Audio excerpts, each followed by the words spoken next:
எங்க போறீங்க? எங்க வீட்ல தண்ணி வரல, அதான் சிஎம் கிட்ட கம்ப்ளைண்ட் பண்ண போறேன். நான் சுத்தி வளைச்சு பேச விரும்பல. அரசியல் பண்றியா இல்ல நீ அராஜகம் பண்றியா? சின்ன பிள்ளையிலனா பால் குடிச்சிட்டு படுத்திருப்பாங்கன்னு நினைச்சீங்களா? இனிமே எங்களுக்கு டயப்பர் போடாம கிளி குஞ்சுகளுக்கு 1 வருஷம் வரைக்கும் விடுதலை கொடுக்கணும். குட்டி பாப்பா எங்க போறீங்க? நான் பிறந்து 1 நாள் தான் ஆகுது. இன்னைக்கு என்னைய வேலைக்கு போக சொல்றாங்க. யோ டாடி, நான் பிறந்தத கூட நீ பார்க்க வரல. ஒட்டகத்தை நல்லா மேய்யங்க. உன்னுடைய எதிர்கால திட்டங்கள் என்ன? நான் ஒரு விவசாயி ஆக வேண்டும். ஏனென்றால் நமக்கு பசி எடுக்கும் போது பணத்தை சாப்பிட முடியாது. உங்க ஃபியூச்சர் பிளான் என்ன?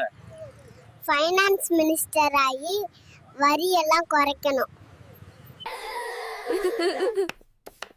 Miss, I want to go home. I want to see my mother. யூடியூப்ல உல்ட்ரா ஏஐ காமெடி கரன் சேனல்ல வீடியோ பாத்தியா? ஆமா, நானும் பார்த்தேன். நீங்களும் மிஸ் பண்ணாம வீடியோவை பாருங்க. லைக் பண்ணுங்க, ஷேர் பண்ணுங்க, மறக்காம சப்ஸ்கிரைப் பண்ணுங்க.